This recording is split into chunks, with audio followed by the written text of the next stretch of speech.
Çocuklar şöyle. Bismillahirrahmanirrahim.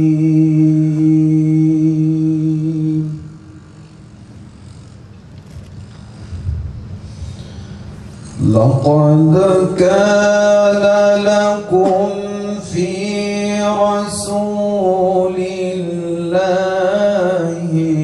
أسوة حسنة لمن كان يرجو الله.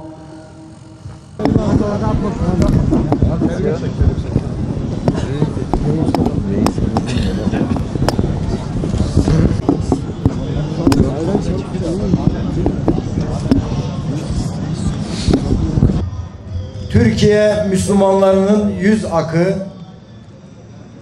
Türkiye İslami Hareketi'nin öncü gençlerinden Metin Yüksel kardeşimiz kurulan bir pusu ile kahpece kurşunlanarak şehit edildi. Şehitlerimiz bizim gözümüzün nurudur. Şehitlerimiz bizim yolumuzun ışığıdır. Şehitlerimiz İslami mücadelemizin mihenk taşlarıdır. Ne zaman dara düşsek onların adımlarını takip ederek ancak kurtuluşa erebiliriz.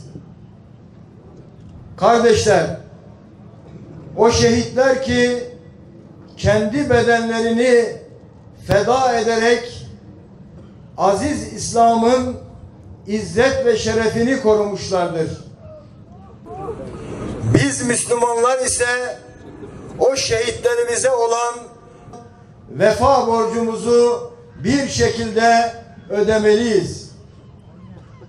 Bu anlamda şehadetinin 39. yıl dönümünde şehidimiz Metin Yüksel'i anmak ve onun mücadelesini anlamak adına burada bir araya geldik.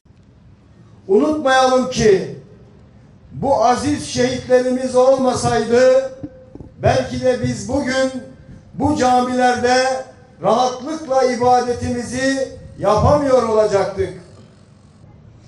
Şimdi teşrik tekbirleriyle programımıza başlayalım. Allahu Ekber, Allahu Ekber, La ilahe illallah, Allahu Ekber, Allahu Ekber ve lillahil hamd.